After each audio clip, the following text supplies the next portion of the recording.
Olá pessoal, sejam todos bem-vindos. Nesse vídeo vamos fazer a análise aqui do Grupo CD Educacional, análise aí sobre os fundamentos financeiros, contábeis, balanço, o resultado e fluxo de caixa, e fazer uma breve introdução sobre a empresa, como que ela trabalha. Ela é um grupo aí que trabalha gerenciando faculdades, tanto no presencial, o híbrido e o EAD, mais voltado mais para o ramo híbrido e EAD, que é o, que é a faculdade do momento agora, que facilita muito no dia a dia, correria e questão de facilidade de estudo também, e de poder incluir aí nas suas rotinas, nas suas tarefas, aí poder estudar e poder concluir uma faculdade aí com tranquilidade. Bom, falando aqui sobre o grupo Cedo Educacional, que é fundado em 1994, é uma das maiores, é considerada aí uma das maiores organizações privadas de ensino superior do Brasil. Tem sede no Recife, no Pernambuco, e a companhia atua nas regiões hoje do Nordeste, Norte e Sudeste. Então, ela trabalha aí nesses três campos geográficos aí, Nordeste, Norte e Sudeste, oferecendo cursos presenciais, híbridos e à distância. Em 31 de dezembro de 2023, o grupo contava aí com 58 unidades, o 58 unidades própria, 863 polos e superpolos em todos os estados brasileiros e aproximadamente 312,9 milhões de alunos matriculados. Bom, aqui a gente tem as marcas das instituições, tem Uninasal, que trabalha nos polos Nordeste e Sudeste, tem a UNAMA, a Universidade da Amazônia, tem a Uninorte, que é o Centro Universitário do Norte, tem o Univeritas, que é a UNG, que é a Universidade de Guarulhos, a Guarulhos, São Paulo, tem a Unifael, Centro Universitário da Lapa, e a FAEL, que é a Faculdade Educacional da Lapa, adquirido em 2002, especializada no ensino digital. Então ela atua, né, bem forte, principalmente no ramo digital, aí, então ela investe bastante em questão do EAD e do híbrido, também trabalha com presencial, mas o forte, o direcionado da empresa em questão do ensino à distância e híbrido.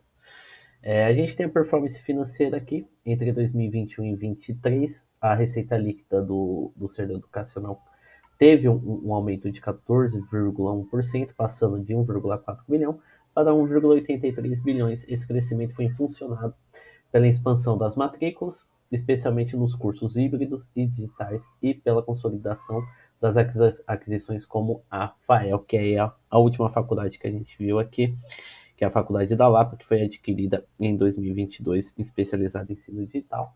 Ensino digital também que foi impulsionado e teve um crescimento aí considerável no mercado geral depois da pandemia, que possibilitou aí o adiantamento da aceitação do mercado nesse tipo de ensino. Bom, vamos falar aqui um pouquinho de contabilidade, começando pelo patrimônio da empresa, começando pelo balanço patrimonial. A gente consegue analisar aqui que o maior volume financeiro patrimonial da empresa é ativo, que são os bens e direitos que ela tem a receber, caixa, contas a receber, direitos a receber, tem a questão patrimonial, ativo imobilizado, o ativo intangível, ou seja, é a parte positiva do balanço, é o que a empresa tem direitos e o que ela pode utilizar aí para que ela continue funcionando e continue trabalhando, assim gerando renda e assim dando continuidade às suas atividades. Tem um volume alto considerável em relação aos outros tipos de patrimônio, então ela tem um volume considerável de ativo. O segundo maior volume financeiro é de passivo total, ou seja, as obrigações que ela tem a pagar com terceiros. Aqui tem fornecedores, empréstimos e financiamentos. Teve um aumento considerável em 2020 através de aquisições, então ela teve um aumento em questão de empréstimos e financiamentos, visando aí a compra e aquisições de outras faculdades, principalmente que em 2020, que foi a questão da pandemia também, então a empresa fez um alto investimento aí visando a questão do EAD e atender a demanda quando as pessoas estavam em casa, não tinham o ensino presencial, então ela investiu em questão de tecnologia, outras faculdades, visando o crescimento e principalmente para a questão da adaptação às novas rotinas através da pandemia, então teve esse aumento considerável aqui de empréstimos. Até então, ela tinha o maior volume financeiro de capital próprio, que é o patrimônio líquido aqui, que é a linha verde, Ou seja, a empresa tinha mais capital próprio, trabalhava mais através do capital dos sócios e acionistas, e o que a empresa gerava de lucro também do que ela tinha de empréstimos e financiamentos, mas como teve a cultura, a mudança de cultura na pandemia, então a empresa achou necessário, através de conselho, a aquisição de empréstimos e financiamentos para poder se adequar às novas rotinas e a nova cultura de mercado que o EAD aí principalmente teve esse boom, explodiu aí depois da pandemia, então as pessoas foram obrigadas a ficarem em casa, então essa nova mudança de cultura. Em 2023 teve um aumento também de empréstimo, possivelmente para aquisição, que foi em 2022 teve a contratação a compra da Fael, então ela pegou mais empréstimos para poder fazer a aquisição, assim aumentando a sua capacidade de atendimento de mercado através da Fael. Então, ela pegou mais empréstimos, não utilizou capital próprio, fez a contratação de empréstimos, investindo, visando aí o crescimento da marca. Bom, o patrimônio líquido da empresa continua aqui instável, teve alguns aumentos, mas ficou estabilizado aqui, não tem uma tendência de alta nem de baixa, está no patamar positivo, ou seja,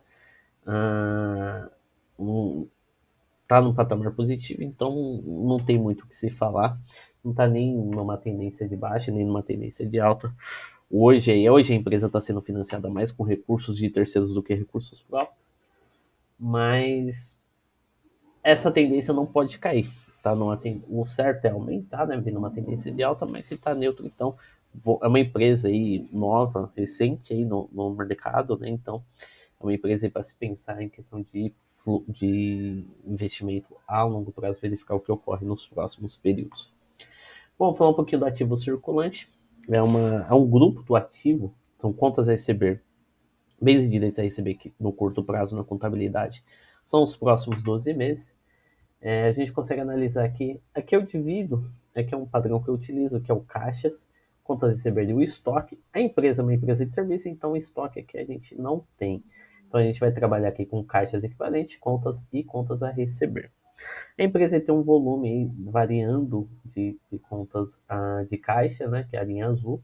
Aqui em 2020 teve uma alta de caixa por questão de aquisição de empréstimos e financiamentos. E teve uma redução porque a empresa fez aquisições principalmente para atender às novas rotinas do EAD em questão da pandemia também, para poder se manter. E vem mantendo esse patamar daqui até então. Ela está sempre investindo no caixa, comprando novas empresas, estruturação. É uma empresa que trabalha com tecnologia, então tem que estar sempre se atualizando também. Então, dificilmente é uma empresa que vai manter um caixa muito alto.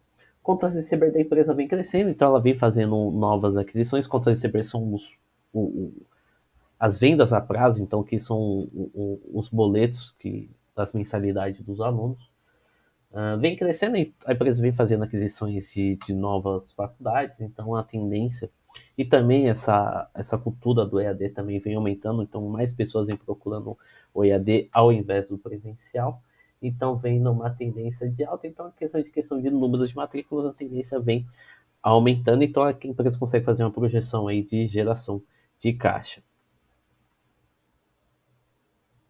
Bom, que a gente tem um passivo. O passivo são as obrigações que a empresa tem para terceiros, empréstimos, financiamentos, folha salarial, fornecedores, impostos, e questão visando a questão de análise de fluxo de caixa. O ideal é que o maior volume, eu fiz a divisão aqui, não tem uma composição sintética do que é do passivo, dividindo o que é o passivo circulante, que é esse daqui, que é a linha azul, e o passivo não circulante. O passivo circulante são as dívidas que a empresa tem a pagar no curto prazo, ou seja, aí nos próximos 12 meses, e o não circulante são as dívidas que a empresa tem que pagar a longo prazo, acima de 12 meses. Visando a questão de fluxo de caixa e operação, é ideal que o menor volume esteja alocado no passivo circulante.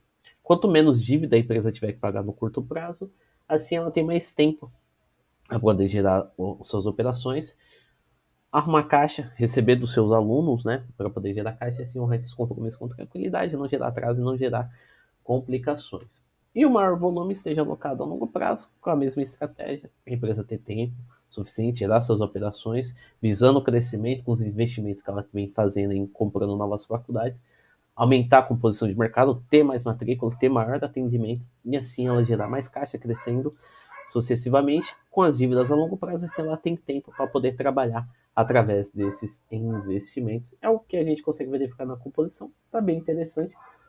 A empresa tem uma dívida alta, mas aí está muito alocado, o maior volume aqui está alocado a longo prazo. Visando a questão de fluxo de caixa, está bem interessante aqui essa questão patrimonial no passivo. Bom, a gente tem aqui os empréstimos. Faz parte, está dentro desse grupo aqui do passivo, os empréstimos, mas eu separei, tirei do passivo e fiz uma análise separada aqui para a gente analisar e verificar como que está a composição, que é bem parecido com a questão da análise do passivo. O ideal sempre que o maior volume esteja alocado a longo prazo e o menor volume a curto prazo. Até então, até 2011 a 2020, a empresa era pouco endividada. O maior volume estava alocado a longo prazo. Até 2020, quase que ela estava quitando toda a dívida que ela tinha, tão pequena que era.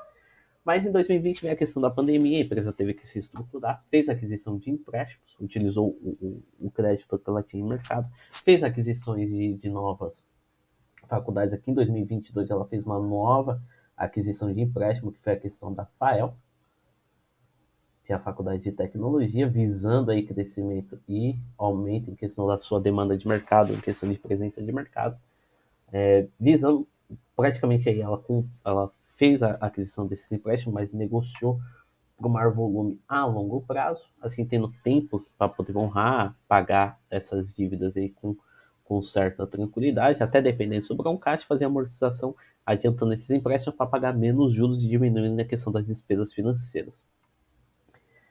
Mas aparentemente a empresa está fazendo uma boa estratégia, uma boa negociação através das suas dívidas.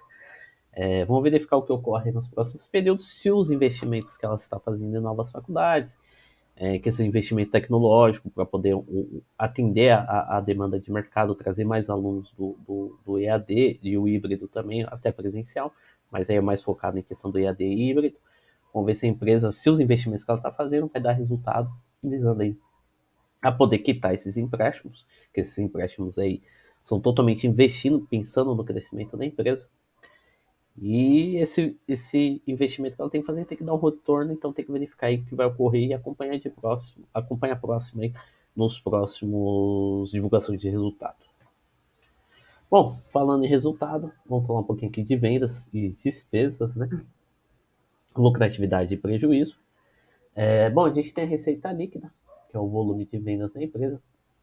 Sempre veio numa tendência de alta, uma certa oscilação aqui, em questão do volume de vendas. Geralmente aqui o aumento de vendas é no começo do ano, que é quando os alunos fazem novos contratos, visando começar o ano estudando. Aqui, a partir de 2020, teve a compra da FAEL, então teve um aumento da receita líquida de vendas. Então, no consolidado aqui, teve um aumento através da compra da FAEL. Bom, a gente tem o resultado bruto, que é a receita líquida menos o custo que ela tem de oferecer o seu serviço, em questão do seu, só utilizando o seu ramo de atividade. Desculpa. Usando só o seu ramo de atividade. É bem lucrativa. Teve o destaque aqui a partir de 2020, que foi a compra da FAEL, aumentando aqui a lucratividade bruta da empresa. Vamos falar um pouquinho do resultado operacional. O resultado operacional da empresa aqui não envolve só o seu principal ramo de atividade. Aqui vai envolver as despesas com vendas, as despesas administrativas, despesas com contador, ou seja, a empresa como um todo. Ainda que a gente não envolve despesas financeiras e nem receitas financeiras, nem os impostos, mas sim a empresa visando a questão operacional. Tanto a questão do gasto que ela tem para poder vender o seu principal ramo de atividade, com outras despesas, que envolve a questão operacional também, como administrativa, despesas com marketing. A empresa também tem uma grande despesa com vendas, né, com marketing para poder trazer mais alunos, questão de contratações de alunos. Tem as despesas administrativas, que é a questão de, vamos supor, folha salarial do pessoal do administrativo, questão organizacional, um advogado, um contador também. Então, aqui a gente consegue verificar se a empresa como um todo, antes das receitas e despesas financeiras e impostos, a gente analisa aqui se a empresa é lucrativa ou não. Bom, a empresa que ela vinha variando bastante, né? A lucratividade aumentava no começo do ano. O começo do ano é muito bom. Final do ano nem tanto. Então é um mercado cíclico, né? Começa bem no começo do ano, final do ano não tem tanto assim questão de aumento de vendas, mas não gera tanta receita assim. Teve aqui em 2020 um aumento considerável, que foi a contratação da Fael, mas teve um aumento considerável das despesas, que possivelmente em questão de se estruturar, teve a pandemia, a questão da reestruturação da empresa. 2022 teve um aumento aqui considerável da despesa, eu não cheguei a ver o que ocorreu aqui, mas foi uma situação não recorrente. No resultado posterior já voltou aos patamares normais. Então, que foi o período único de prejuízo, mas é que a gente considera como não recorrente porque não chegou a continuar esse prejuízo. Então, voltou no patamar, no resultado seguinte, voltando para os patamares anteriores, num mercado bem cíclico aqui. Nunca marcou prejuízo, só esse período aqui possivelmente foi algum ajuste patrimonial ou alguma coisa que não é recorrente. Bom, aqui a gente tem um lucro e prejuízo do período. 2020 teve prejuízo, teve esse prejuízo aqui que foi uma situação não recorrente. 2023 teve alguns, 2023, 2024 teve alguns pontos de prejuízo. Isso se diz pelo aumento das despesas financeiras da empresa. Como a empresa fez contratação de empréstimos, então aumentou a questão de pagamento de juros. A empresa teve que fazer o reconhecimento de juros, aí, o que impactou fortemente aí no resultado da empresa. Visando o crescimento, né? O prejuízo do período é uma empresa que fez uma contratação alta de empréstimos e financiamentos, vai aumentar a despesa financeira, que vai impactar bastante o resultado da empresa, mas é visando o crescimento, que é a compra de novas faculdades, investimento em tecnologias.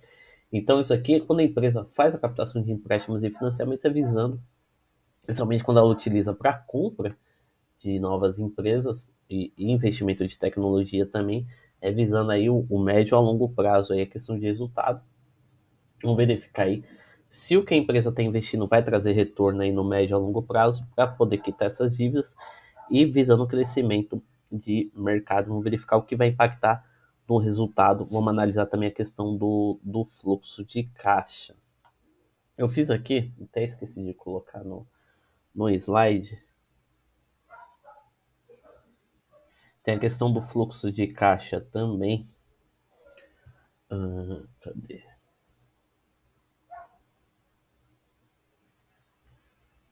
Deixa eu pegar aqui a planilha.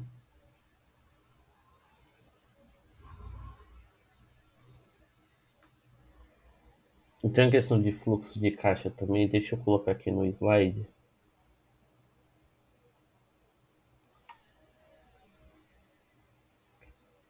Só um momento. Esqueci de adicionar no slide, mas eu vou adicionar agora.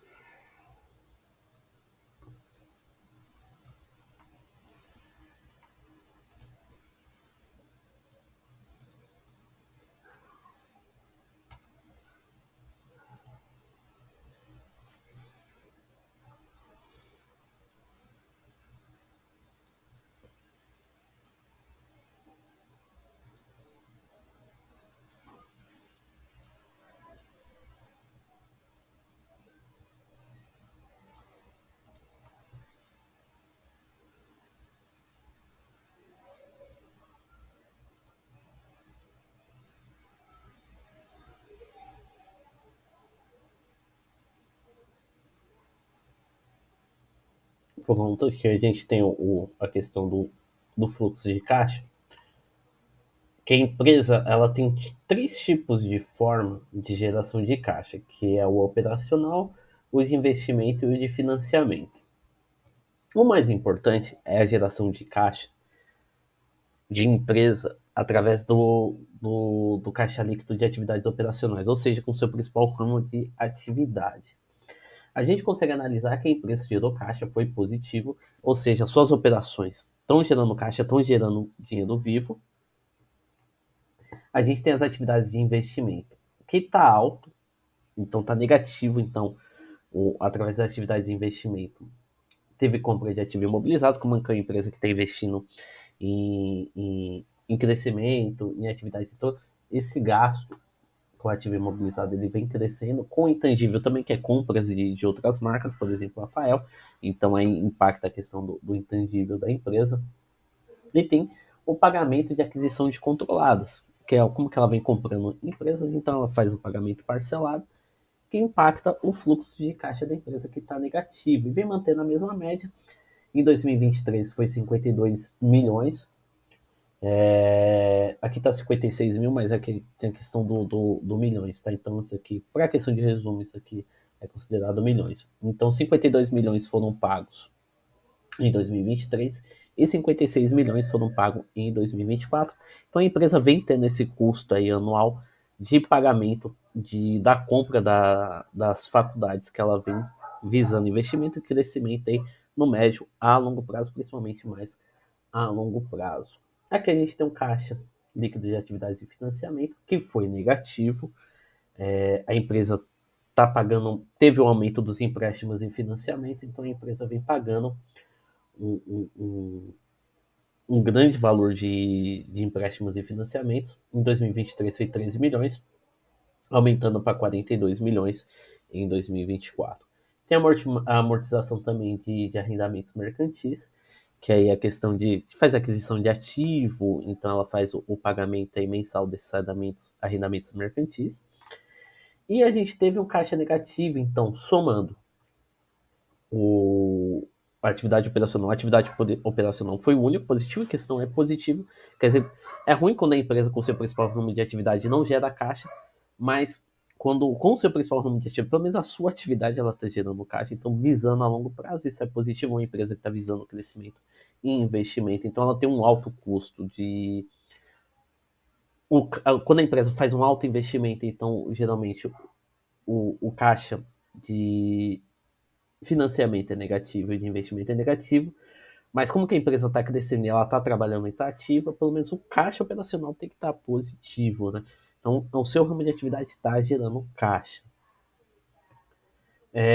Somando tudo, o caixa operacional, de atividade de investimento e de atividade de financiamento, deu um caixa negativo aí de 74 milhões. Então, uma empresa aí, para quem pensa em investir, tem que ter muita paciência, muita calma, tem que ir acompanhando de perto todo o resultado, entrar no site do RI da empresa, analisar, ler qualquer tipo de notícia de aquisição de novas empresas, de novas faculdades, como que a empresa está gerando esse caixa, se ela está contratando mais empréstimos e financiamentos, se ela está gerando caixa pelo menos operacional.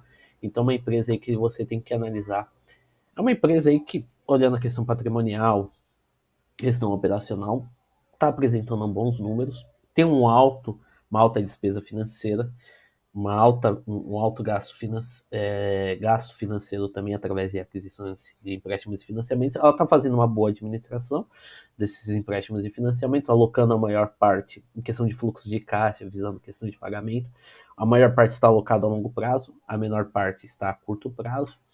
Então tem que analisar, acompanhar, verificar se a empresa não vai sair da raia, não vai sair da linha aí, e ver, analisar. E é uma empresa que está. Eu verifiquei que a cotação dela está no valor de próximo de 6, 5 reais. Visando a longo prazo, acredito que possa valer a pena. Eu estou até pensando em colocar na minha carteira pelo valor, não fazer uma aquisição muito pesada e acompanhando. Conforme a empresa for apresentando bons números, bons resultados, até chegar ao ponto de pagar dividendos. Eu acredito que ela não vai pagar dividendos aí aos acionistas tão cedo, porque são uma empresa que está investindo muito. Então aí é uma empresa para quem for comprar visando em questão de ganhar com cotação no médio e a longo prazo aí. Faz a compra aí de uma pequena parte, vê e vai acompanhando, tendo paciência e, e estudando. E estudar é muito importante. Bom, pessoal, termino o vídeo aqui. Espero que vocês tenham gostado. Um grande abraço, até os próximos vídeos.